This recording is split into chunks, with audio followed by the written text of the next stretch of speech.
Hi, my name is Rima Tan. I'm the Director of Training Data for Project M at IPMD, and I'll be showing you Project M versus Microsoft Azure Demo for this amazing Startup World Cup application. The images that I'm going to use for this demo are completely new and never been used for training M, so it's a fair game for both platforms. This is Rose, a professor who has lots of troubles in her life, but despite all her troubles, right at this moment she is eating the food that she loves, that makes her forget about the problems and constant worries about her future. As you can see, M identifies your emotional state as happy at 82% as the primary emotion and contempt at 11% as the secondary emotion. M also correctly identifies your positive mood at 97%. So when we enjoy something that we like, as Rose does enjoying her favorite food, endorphins and dopamines are released that makes us feel happy.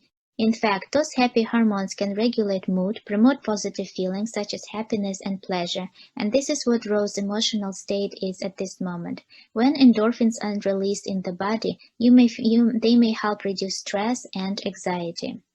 For the secondary emotion contempt that M identifies here is that despite all the trouble, she feels confident that she will be all right. In fact, positive feelings make you feel confident and optimistic, thus giving your self-esteem a boost, and this is exactly what M identifies here. So Microsoft Azure identifies your primary emotion as happy, but only at 57%, and neutral at 40%. Which means that she is not experiencing any emotions at this moment, and this is not correct, as we discussed earlier. It could be due to the fact that her upper part of the face doesn't exhibit much of facial muscle movement, which is why Microsoft Azure incorrectly identifies neutral as the secondary emotion.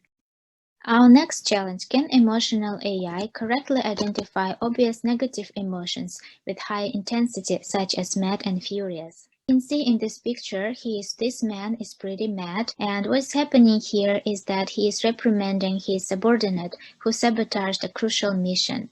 M correctly identifies his primary emotion anger at 74%, his secondary emotion disgust at 15%, and negative mood at 98%. And this man is also feeling disgusted towards his employee and the failed mission. Now let's test for Microsoft Azure using the same image. As you can see, Microsoft incorrectly reads his primary emotion as happy at 60% and only 35% anger. So the reason is because the technology reads the facial muscle movement around his mouth. It mistakenly thinks that this man is smiling, and he's displaying somewhat similar facial muscle movement when you smile.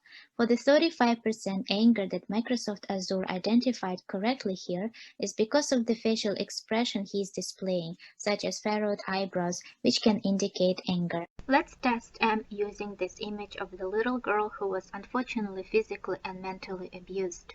As we know, child abuse happens when someone caring for a child hurts a child's feelings or body. It can happen to any child in any family in any place. And often hurt feelings or emotional trauma last much longer than a hurt body that can heal faster.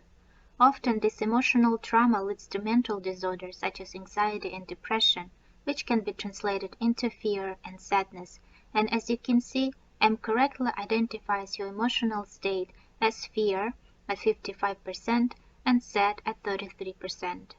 Let's test Microsoft using this image. It fails to recognize the true emotional state of this little girl because it identifies your emotional state as neutral at 98%, which means that the child in the image is not experiencing any emotions. For example, when we are spacing out at times or just gazing at something with no particular emotions, which is not right in this case, as we have learned earlier. Because Microsoft uses computer vision based on facial muscle movements to identify human emotions, and because the girl doesn't exhibit much facial muscle movement, it incorrectly identifies your emotional state as neutral. We hope you enjoyed our M versus Microsoft demo. And if you have any questions, please contact us at pr@ipmdinc.com. Thank you.